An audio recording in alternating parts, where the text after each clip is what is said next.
Irmãos, uma ocasião eu estava conversando com uma amiga sobre religião. E essa amiga ela manifestou assim o desinteresse pela escritura sagrada, porque ela dizia que a escritura era muito violenta, que ela falava de um Deus vingativo, que ela falava de guerras, né, de batalhas, de mortes, de assassinatos. E que ela deixou de ler a Escritura por causa disso, porque aquilo parecia mal para ela e também parecia não servindo de Deus.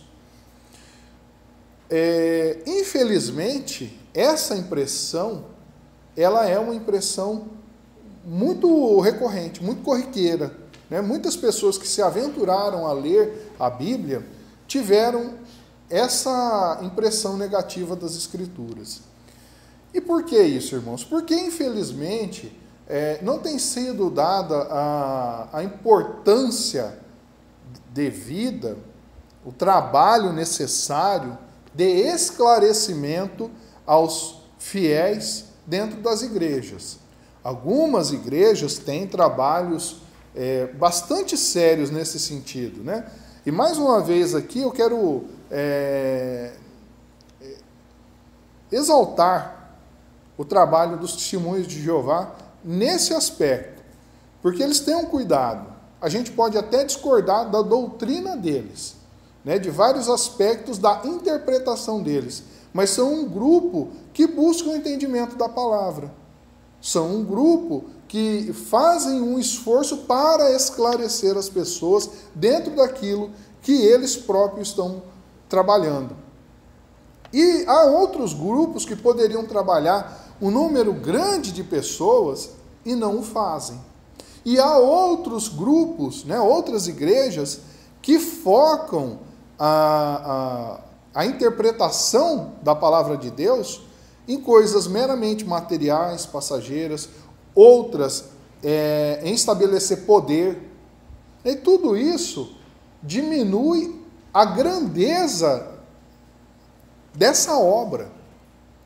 Se nós admiramos, irmãos, as pirâmides, que são obras aí antigas, de uma arquitetura admirável, se nós admiramos coisas que se perderam ao longo da história, como o Colosso de Rhodes, os Jardins Suspensos da Babilônia, muito mais motivos nós temos para admirar a Escritura, por ser tão antiga, por ser tão mais proveitosas que todas essas outras obras. Infelizmente, não há uma orientação adequada para as pessoas como deveria ter. Tá? Muitas coisas são colocadas adiante do ensinamento da Escritura dentro das igrejas. Algumas pessoas brigam tanto para você ter o ensino religioso dentro das escolas, onde, na verdade, foge um pouco do propósito, ou foge muito do propósito, e essas mesmas pessoas, dentro dos templos, não fazem o trabalho que deveriam fazer com a Escritura. E aí a gente fica fazendo de conta. A Escritura, ela não é um jornal diário. Ela não é uma revista de fofoca. Ela não é um livro de história. Na Escritura, nós temos história, economia, geografia. Nós temos uma série de informações que são, comparadas a outros livros que nós temos. Inclusive poesia, música. Mas quando nós tomarmos da Bíblia para ler, nós precisamos compreender que ela vai além de todas essas coisas. Nós vamos encontrar pessoas que vão criticá-las e que vão encontrar argumentos poderosos para tratá-la como sendo contraditória. Porque sempre observam do ponto de vista ou histórico, ou não tratando como um plano divino, uma visão secular. E se você de fato for observar isso, realmente vai encontrar inúmeras contradições. Mas nós que somos religiosos, precisamos, irmãos, observá-la do ponto de vista espiritual, como sendo um livro inspirado. E mais, irmãos, nós não podemos conhecer apenas porções bíblicas. As porções bíblicas, elas podem contribuir muito com a nossa edificação, mas podem nos confundir. É necessário ter uma visão completa da Escritura, porque isso nos permite entender como é que ela se entrelaça, como é que Deus se manifesta nas entrelinhas. Um sábio do passado chamado Orígenes nos ensinou, irmãos, que ela deve ser interpretada, ou lida, ou conhecida de 3 formas. Primeiro, de maneira literal. Você tem que conhecer o texto. Você tem que conhecer o que está escrito. Porque, irmãos, a gente vê e ouve pessoas dizerem a respeito da Bíblia coisas que jamais estiveram lá dentro. Confundem textos. Pessoas inventam coisas que nunca foram ditas. Eu vi um lutador famoso uma vez dizendo que tinha se convertido ao cristianismo e disse que Jesus ensinava o caminho do meio. Onde? Vamos concordar com uma coisa, que o Senhor Jesus é bastante radical. Quem comigo não junta, espalha. Ensinamento de Jesus. Porta estreita e porta larga. Ensinamento do Senhor Jesus. Ora, não tem caminho do meio. Não existe isso. Alguém disse isso para ele, ele aceitou, e para ele isso faz parte da Bíblia. E não faz. Então, havia boa vontade nele. Havia interesse naquele momento em dizer que a gente deve ser ponderado, prudente, mas falhou, porque não conhece a palavra de Deus. E nós cometemos muitos erros assim, conforme a gente sempre fala. Então, conhecer a parte literária, depois fazer uma nova leitura, tentando, irmãos, retirar os aspectos morais da Escritura. Nós estamos vivendo numa época que a palavra moral se tornou ofensiva. Parece que se você agir de maneira moral, você é um retrógrado, você é um tolo, você é violento, você quer estabelecer regra para a vida dos outros. Começa o seguinte: agir moralmente, ou pensar sobre a moral, ou buscar a moral, obrigatoriamente é uma busca pessoal, primeiramente. Não há moral se você trata as regras para os outros apenas. Começa em você. Eu vou observar o ensinamento do ponto de vista da correção da minha conduta, dos meus pensamentos, das minhas palavras, dos meus valores. E a Escritura tem muito, muito, muito a ensinar sobre isso. E depois dessa análise literária e dessa análise moral, nós vamos fazer a sublimação disso tudo, buscar os aspectos espirituais. Cada um de nós aqui, irmãos, cada um daqueles que vão ouvir essa palavra, tem nuances, tem características, tem situações muito particulares. A nossa vida é semelhante, mas não é igual. Na vida de cada um, na família de cada um, no trabalho de cada um, no trajeto de cada um, existem coisas particulares. E aí, o aspecto espiritual, ele ajuda muito nesse sentido. Nós que temos a consciência da atuação do Espírito Santo, nós que sabemos que podemos buscar essa influência, quando atingirmos esse grau de maturidade, de interesse pela palavra de Deus, teremos benesses na nossa vida, irmãos.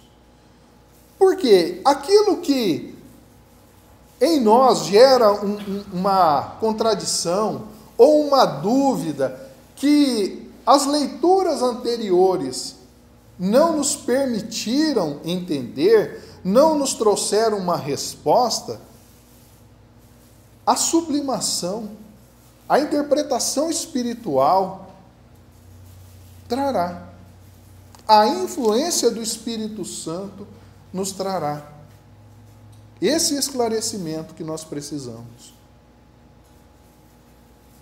Mas para isso é necessário ler com respeito, com atenção. É necessário saber discernir que não é uma historinha, também não é um livro histórico, é um manual espiritual para a tua vida. E a compreensão do todo te traz uma nova dimensão da vida, de como viver. Pois bem, o capítulo 51 de Jeremias é um capítulo especial para a gente fazer uma análise dessas questões da Escritura ser um livro violento. Vamos analisá-lo. Ele diz assim: assim diz o Senhor, eis que levantarei um vento destruidor contra a Babilônia, e contra os que habitam no meio dos que se levantam contra mim. E enviarei padejadores contra a Babilônia, e padejarão, e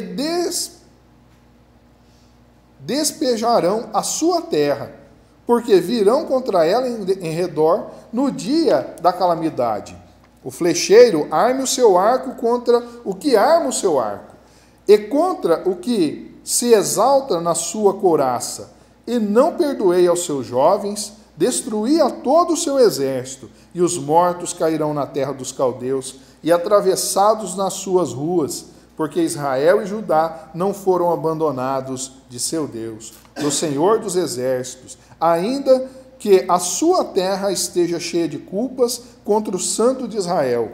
Fugi do meio da Babilônia, e livrai cada um a sua alma, e não vos destruai na sua maldade, porque este é o tempo da vingança do Senhor, que lhe dará a sua recompensa. Babilônia era um copo de ouro na mão do Senhor, o qual embriagava toda a terra do seu vinho. Beberam as nações, por isso as nações enlouqueceram.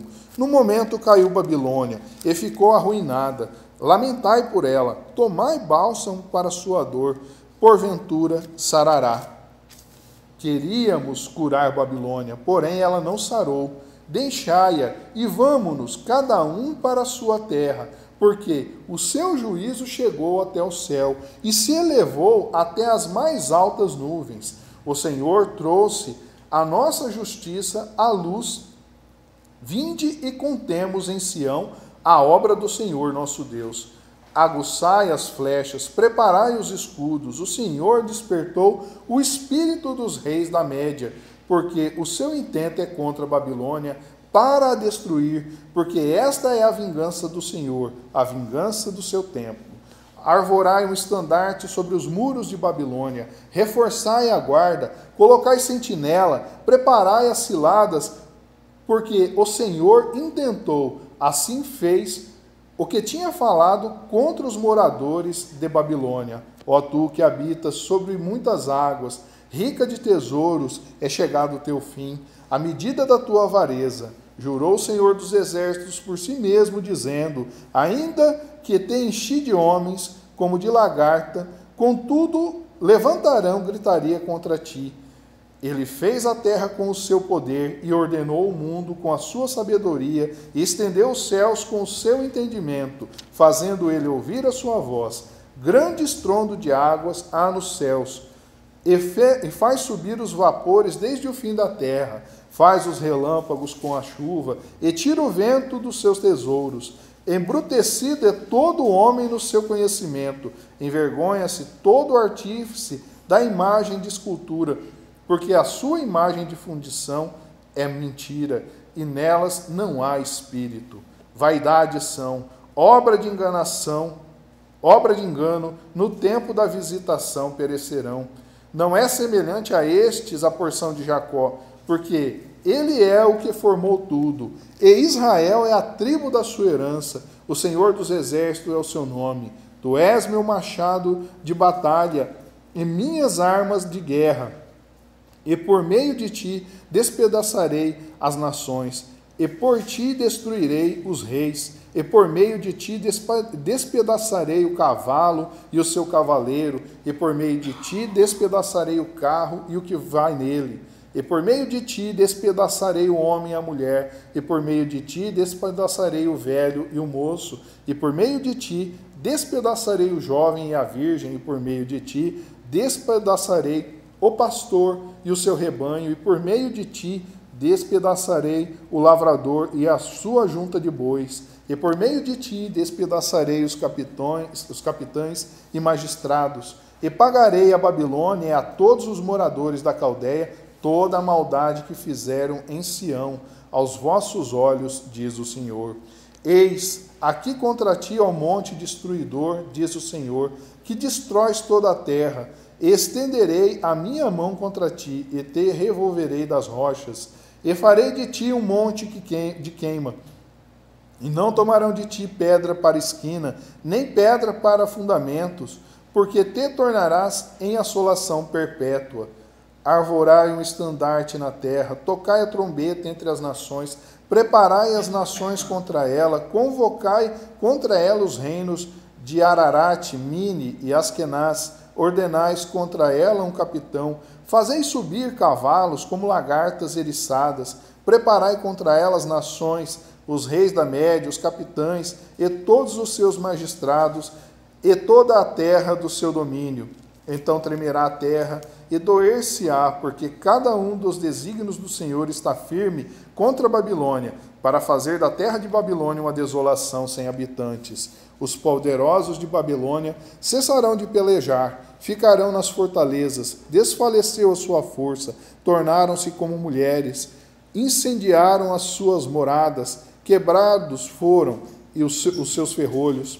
Um correio correrá ao encontro de outro correio, e um mensageiro ao encontro de outro mensageiro, para anunciar ao rei de Babilônia que a sua cidade está tomada de todos os lados, e os vaus estão ocupados, e os canaviais queimados a fogo, e os homens de guerra ficarão assombrados, porque assim diz o Senhor dos Exércitos, o rei de Israel, o Deus de Israel: a filha de Babilônia é como uma eira, no tempo da debulha, ainda um pouco, e o tempo da cega lhe virá. Nabucodonosor, rei de Babilônia, devorou-me, colocou-me de um lado, fez de mim um vaso vazio, como o chacal me tragou, encheu o seu ventre das minhas delicadezas, lançou-me fora. A violência que fez a mim e a minha carne venha sobre Babilônia, dirá a moradora de Sião, e o meu sangue caia sobre os moradores da Caldeia, dirá Jerusalém. Portanto, assim diz o Senhor: eis que pleitearei a tua causa, e tomarei vingança por ti, e secarei o seu mar, e farei que se esgote o seu manancial, e Babilônia se tornará em montões, morada de chacais, espanto e assobio, sem que haja quem nela habite. Juntamente rugirão como filhos dos leões, bramarão como filhotes de leões. Estando eles excitados, lhes darei a sua bebida e os embriagarei para que andem saltando. Porém, dormirão um perpétuo sono e não acordarão, diz o Senhor. Os farei descer como cordeiros à matança, como carneiros e bodes, como foi tomada Sesaque e apanhada de surpresa a glória de toda a terra, como se tornou Babilônia objeto de espanto entre as nações. O mar subiu sobre Babilônia, com a multidão das suas ondas se cobriu, tornaram-se as suas cidades em desolação, terra seca e deserta, terra em que ninguém habita, nem passa por ela filho de homem.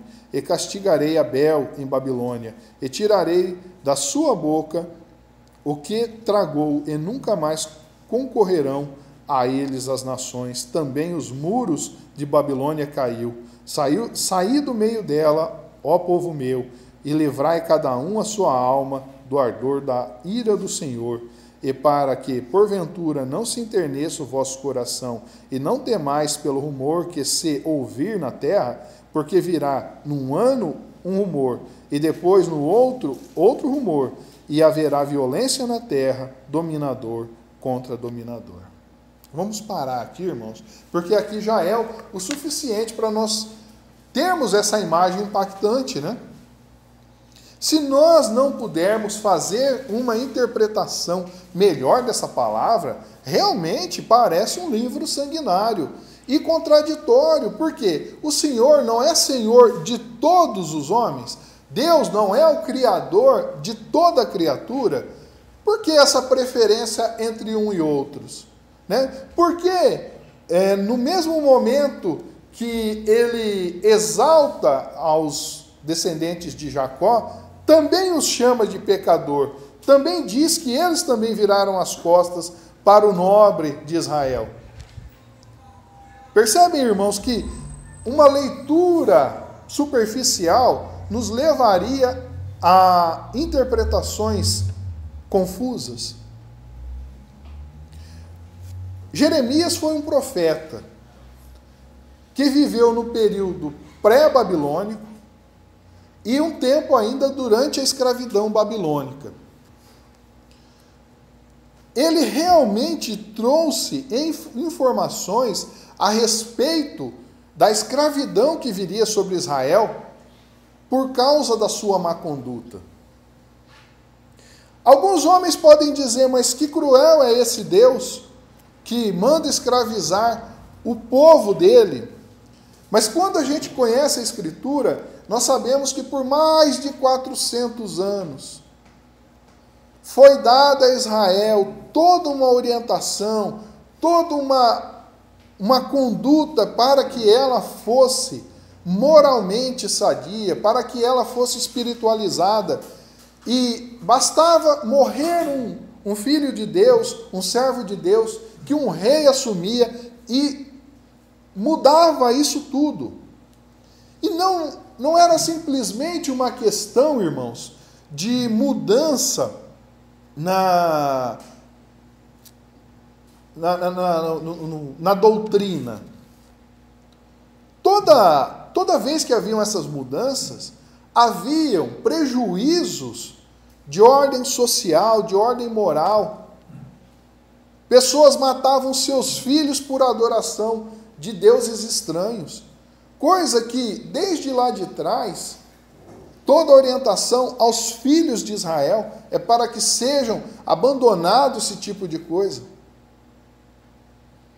Então havia toda uma melhora daquela nação, mas aí o envolvimento em superstições, o envolvimento com más influências fazia que isso viria por água abaixo. Então, quando chega Jeremias, ele não vem anunciar o arrependimento, ele vem anunciar que aquele povo seria escravizado, que era necessário vir sobre eles os seus próprios atos.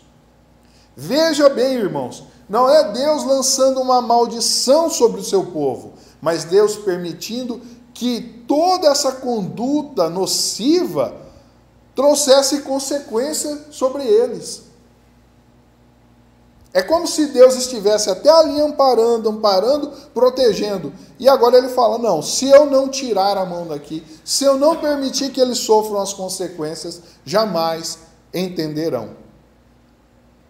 Então, este é o cenário. E vinda a escravidão, Jeremias escreve esse trecho, mostrando que, apesar disso, apesar de Deus ter utilizado de Nabucodonosor como instrumento do seu trabalho, que aqui o homem interpreta como vingança, mas que na verdade é simplesmente deixar que a lei de causa e efeito atue sobre os seus filhos. Então, Deus permite que a lei que ele criou movimente as forças da terra para que haja uma correção.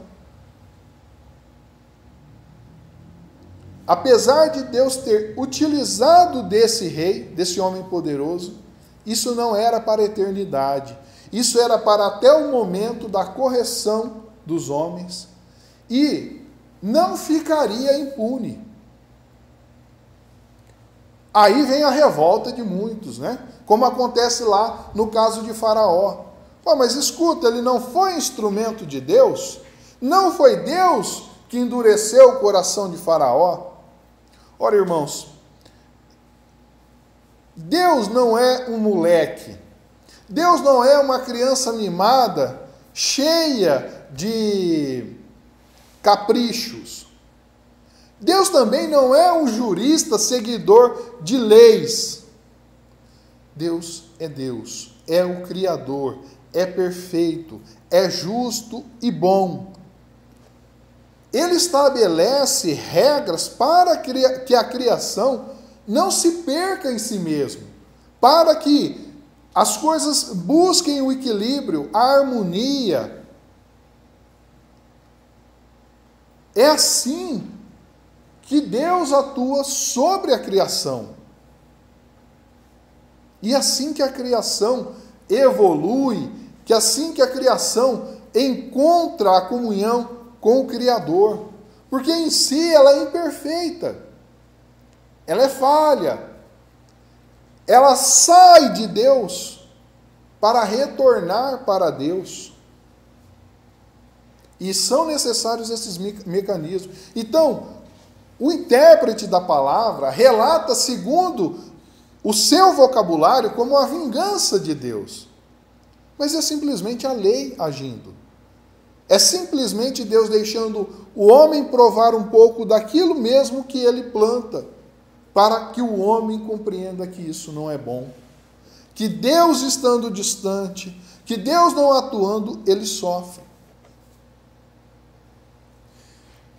Assim, irmãos, é necessário observar todos os aspectos antes de tirar qualquer conclusão. O versículo 6 fala assim: fugi do meio da Babilônia e livrai cada um a sua alma, e não vos destruais na sua maldade, porque este é o tempo da vingança do Senhor, que lhe dará sua recompensa. Também, irmãos, no versículo 45, ele fala assim: sai do meio dela, ó povo meu, e livrai cada um a sua alma do ardor da ira do Senhor. O que acontece, irmãos? Além do aspecto histórico da profecia de Jeremias vir dizer que Israel físico seria escravizado por Babilônia física, existe o aspecto espiritual. Israel não é apenas aquele grupo pequeno de pessoas, aquela nação ali no Oriente Médio, que recebeu a palavra de Deus, que recebeu os servos de Deus, que era herdeiro até aquele momento, mas que depois, irmãos, ao mundo todo a herança é espalhada, não como uma Israel material, mas como aqueles que são herdeiros da fé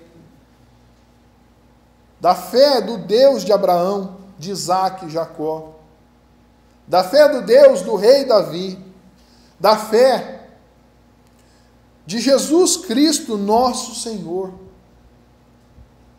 O justo viverá pela fé.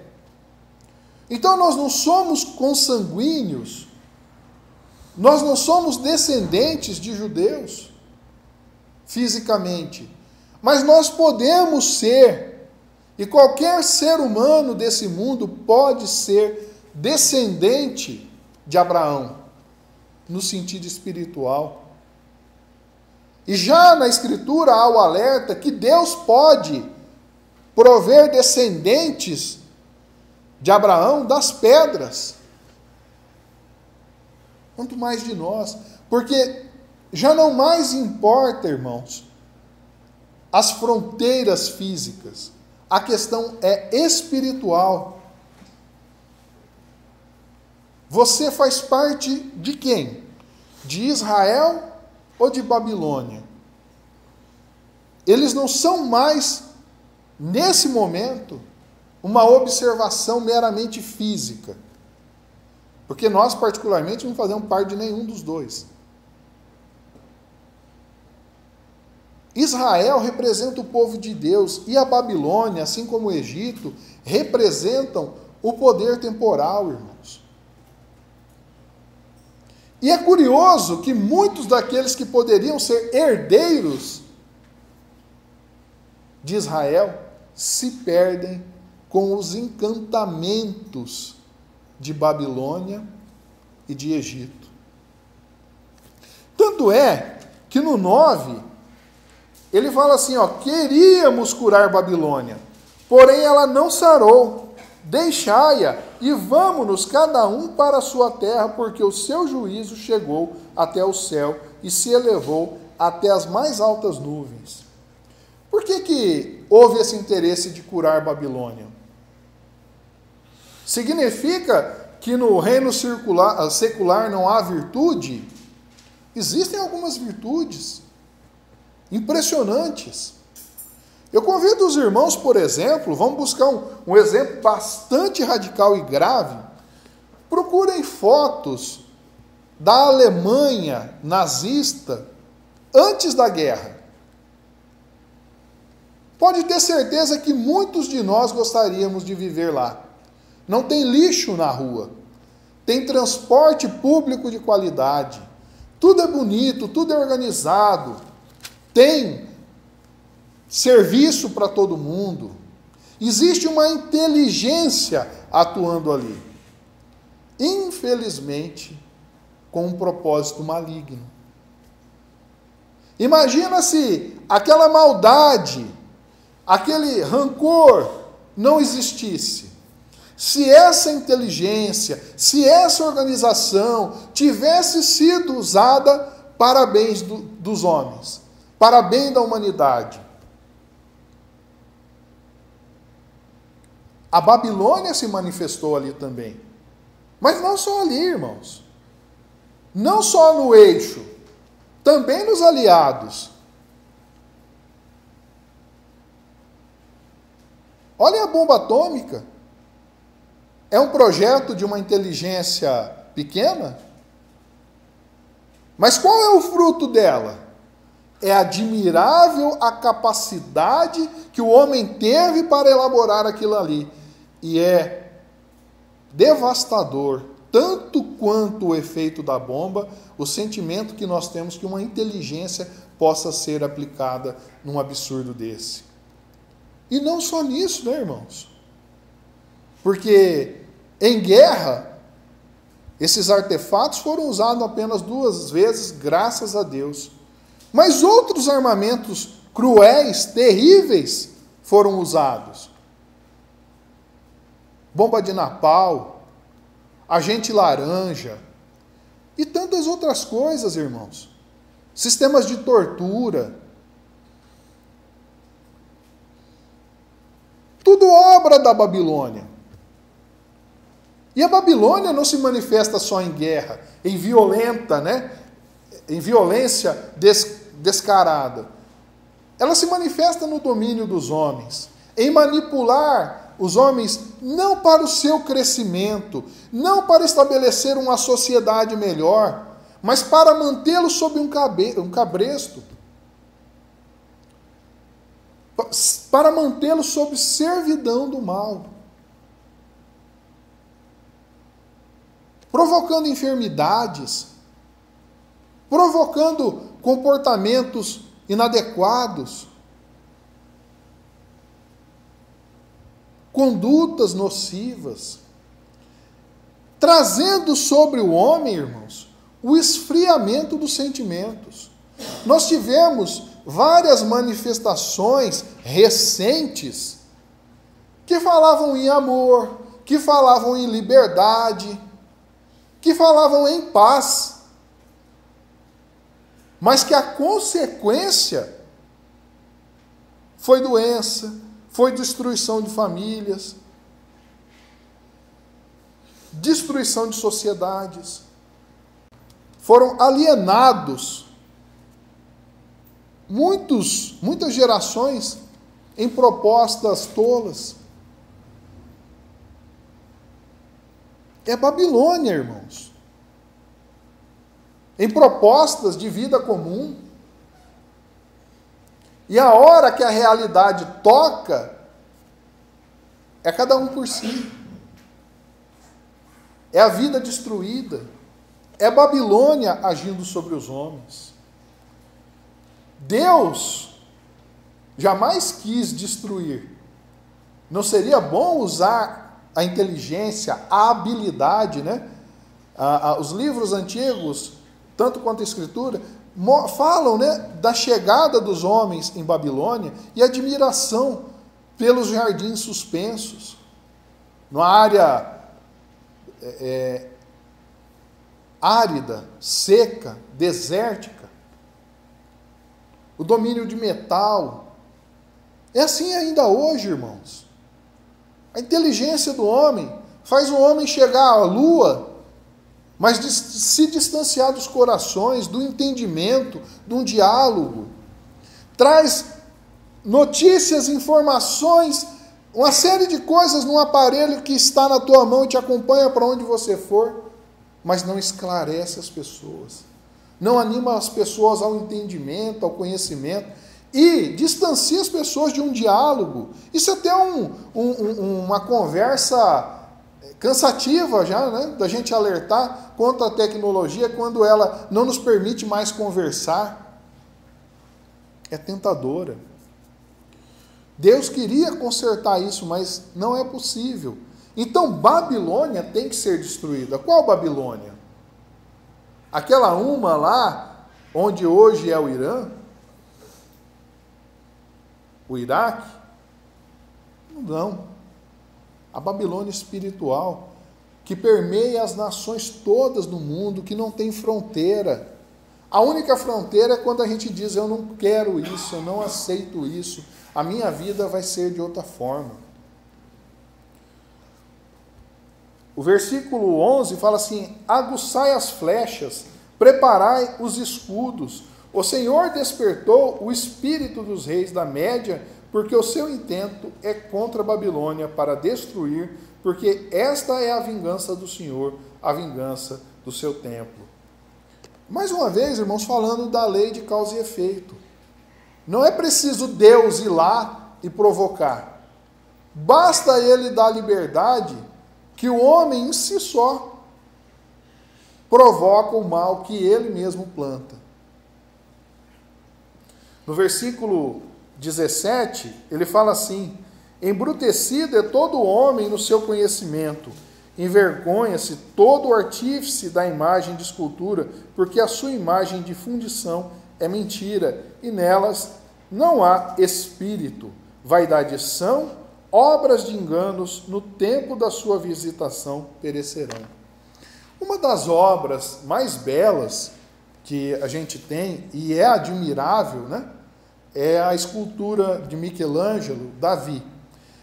Há uma lenda que diz que depois que ele concluiu a obra, né, ele bateu com o martelo no joelho da estátua e pediu para que ela falasse.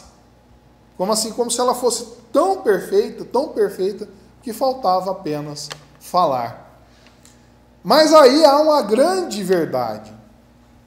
É uma obra de um artífice, mas é uma mentira. De alguém muito hábil, mas não tem vida. Por mais que se assemelhe ao homem, é morto. Não é um homem. E aí, irmãos, a gente pode transferir isso para outras coisas. Os carros luxuosos, as mansões elegantes, belíssimas. E tudo isso na propaganda escrita assim: felicidade. E não é felicidade. Ela pode te enganar por um tempo. A sensação de poder, o esnobar diante dos outros, a ostentação. Mas é um vazio. Não pode preencher, não pode te dar alegria. Né? Existe uma reportagem que diz que o homem mais feliz do mundo, né, vivia numa cabana de bambu de 2 metros por 2 metros. E tinha 2 peças de roupa, tem, né, 2 peças de roupa. Porque ele encontrou a felicidade aonde ela é verdadeira. Não na posse de bens. Não nesse poder de ostentação. Tudo isso traz tormento. Aí eu preciso de um seguro à altura do meu carro. Eu preciso de vigias à altura da minha casa. Eu preciso de sistemas de segurança. Não tem paz.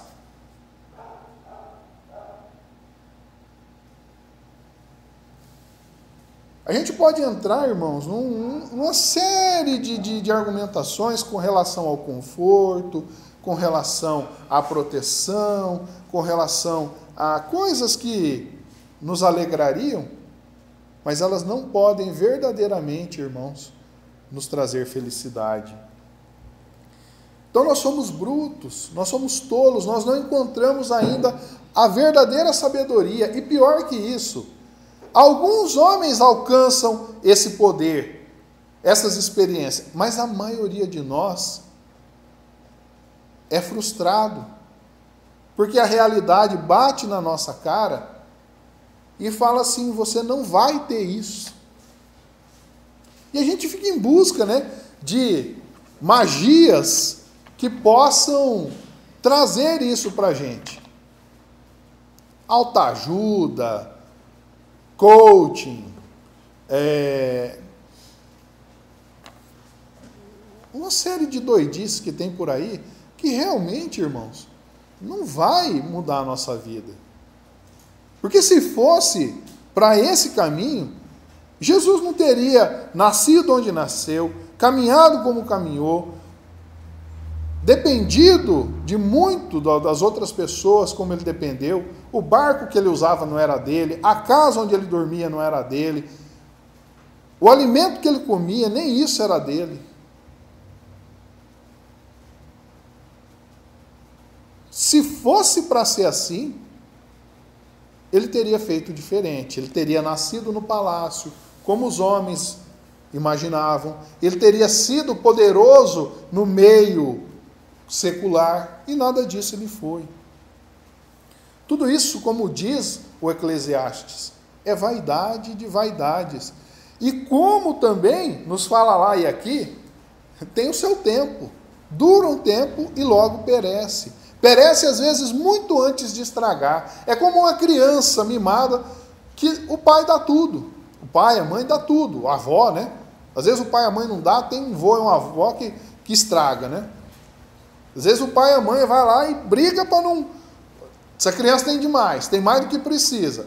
Aí por fora alguém vai lá e continua alimentando a falta de apreço das coisas, porque tem tudo.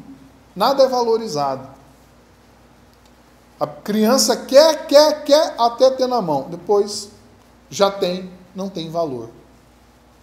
E assim vai ser com namorado, com namorada, assim vai ser com emprego, assim vai ser com igreja, assim vai ser com qualquer coisa na vida.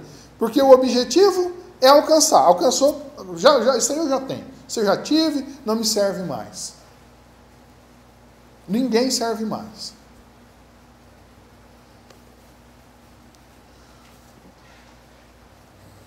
Do 20 até o 26, irmãos, ele fala de uma coisa assim, meio terrível, né? Não vou ler de novo porque é extenso, mas é tudo no sentido de destruir. Ora, irmãos, às vezes é chocante a palavra destruição, abatimento, aniquilação. Nesse momento, eu peço aos irmãos que façam um exercício. Tirem a imagem da Babilônia material, de ter pessoas ali dentro. E imagine que ela seja um sistema, um poder que atue sobre os homens. E que torne o homem um ser enganado, iludido, e que esteja adoecendo o homem, entristecendo o homem, levando ele ao sofrimento. Eu pergunto aos irmãos, se os irmãos tivessem a capacidade de destruir esse sistema, certo, sabe? É certeza que esse sistema é o que traz sofrimento sobre a humanidade. E Deus fala, ó, tô aqui na tua mão um martelo. Está no teu poder destruir isso ou não? O que os irmãos fariam? É claro que qualquer pessoa de bom senso vai destruir. Porque a Escritura aqui, apesar de usar a analogia daquele reino que foi destruído pelo mal dele próprio, pelo mal da humanidade, quando se fala dessas destruições, irmãos, quando se fala do fim do mundo, é o fim desse sistema que faz do ser humano um ser hediondo, um ser que não ama, um ser que cultua coisas temporais em detrimento dos valores eternos. Não é uma batalha naval, não é um joguinho de war, não é guerra humana, irmãos. É Deus destruindo o mal sobre o mundo. Portanto, quando você lê isso na Escritura, quando você vê falar da vingança, não se engane. Não há só uma criatura que Deus não ame, porque a única razão de Deus criar é o amor. Se Deus fosse o único ser vivente, não haveria amor. Hoje o mundo ensina, irmãos, que nós devemos nos amar. Olha, irmãos, pela própria concepção nossa, há amor por nós, sim. O cílio é para proteger os nossos olhos, a sobrancelha também. Nós não somos um ser que nos detestamos. Nós temos processos de sofrimento que nos levam a comportamentos que são nocivos para nós. Mas não significa que a gente queira o nosso mal. A pessoa que se suicida porque foi traída, ela não está querendo prejudicar a si mesma. Ela está num ato extremo de vingança. Ela quer fazer o outro sofrer pelo mal que ele recebeu. Nós nos amamos, sim. O amor verdadeiro, irmãos, no entanto, é aquele que se sente em relação ao outro. Amor de verdade é um sentimento para com outro. E se não existissem criaturas, se não existisse a criação, Deus não teria o que amar. Não há como ter essa interação. Por amor, Deus nos criou. Então essa ideia de vingança é uma ideia do linguajar antigo para representar a atuação da lei sobre as coisas humanas. Mas não porque Deus seja caprichoso, não porque Deus seja vingativo. É um ato de correção de criaturas desviadas. Deus nos ama. E quando fala-se nessa destruição na Escritura, é a destruição do mal que nos leva ao sofrimento. Deus vem trazer esse machado de guerra para combater aquilo que faz mal ao homem, não para combater o homem, ou a criação, ou aquilo que ele fez por amor.